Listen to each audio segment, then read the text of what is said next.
How is it going, guys? Malagant here. We are going to be looking into legendary potential in this video. So LP stands for legendary potential in Last Epoch. Any unique in this game is capable of dropping with legendary potential on them, which gives them access to become legendary items in this game, which are obviously the most powerful items in the game. However, when an item drops with legendary potential, it's not done yet.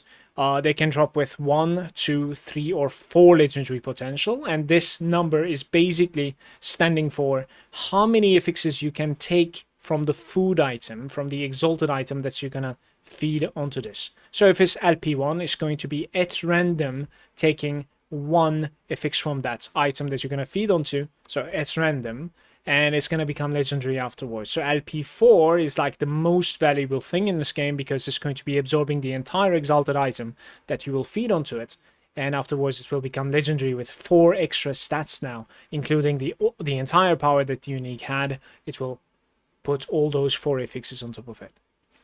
I should also mention that the level requirements of these unique items does not change. No matter what sort of item you feed onto them, if the unique item was requiring level 6, you can give this item a level 84, stats, whatever, feed it, become legendary, make it legendary, and then afterwards it will still stay as level 6. This is also one of the better ways to level your alts, because you will be able to make ridiculously strong items in this game.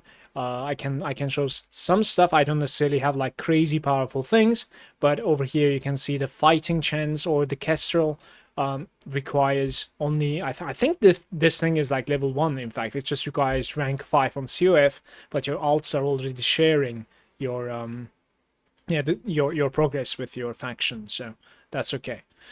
So how do you make an item legendary after finding a unique with LP on them? You will need to go to the dungeon called Temporal Sanctum, and to go there you will need to find a key to Temporal Sanctum. So Temporal Sanctum key. Afterwards, if you have the waypoint, when you right click it, it's actually going to be directly showing Temporal Sanctum waypoint on your map. You can just right click the waypoint to teleport there. Then there will be the entrance, right? The dungeon's gate. So there are going to be 4 options. This place can sometimes be called Julra also, because that's the name of the last boss, and it's famous for being the one of the harder bosses in the game. Tier 1 being the easiest one, Tier 4 being the hardest one, but Tier 4 is capable of making any item into legendary in this game. Now, to clarify things from here, the LP number on the unique doesn't necessarily require you to run higher tiers of the dungeon. What does, however, dictate what sort of difficulty that you should be running this dungeon with is the level requirements of the unique. So let's give some examples over here. So for instance, I'll include it in the video and you'll be clearly able to see, what sort of levels are requiring what sort of tiers of this dungeon. But if I mouse over here, it's going to say requires level 52 on the bottom right. This Zuriel's Hunt item, Quiver.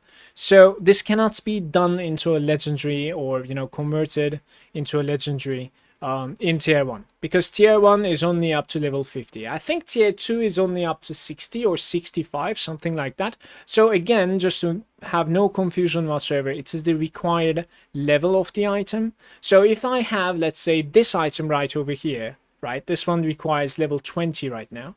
And let's assume it was LP4. I can just run Tier 1 Julra, I can just run Tier 1's Temporal Sanctum, and I'll be able to, make this into one of the better legendaries in the game. Granted, I have the exalted item that that is necessary to feed onto it. We can give a couple of examples to legendary items. So I have a Soul Bastion over here. As you can see, it was an LP3 because it has 3 red affixes on top of it. Those are the affixes that it absorbed, and it ended up becoming legendary. I'll try to include the short video in this clip as well. From 4 of these affixes, it's gonna pick 3 of them, right? We need to grab the block chance, okay?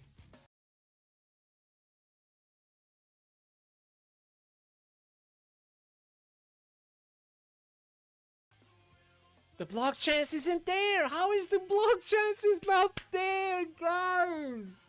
This one right over here is an LP2 Hand of Judgment, and it ended up absorbing attunement and endurance to become legendary Hand of Judgment. Right over here, I have yet another Soul Bastion that ended up only absorbing very low block effectiveness. So this is unfortunately a very bad item. The same thing can be said for another LP1 Bleeding Heart over here that became, legendary after absorbing the necrotic damage, which is also pretty bad. I was definitely aiming for other things, but remember, it's going to be taking the effects at random, so you could definitely make something extremely good, or it can end up becoming something that you don't even want to use at the end of the day. So you gotta choose what you want to feed on top of the unique item very, very carefully. Don't rush your decision, especially with things that are LP3 and LP4, because those are going to be also the rarest items in the game. Good luck, best of luck with your crafting. I haven't been so lucky so far, to be perfectly honest with you, but this is one of the better endgame chases that I have seen in any ARPG. I'm sure you're going to be enjoying it as well. Thanks for watching, YouTube. I'll see you next time.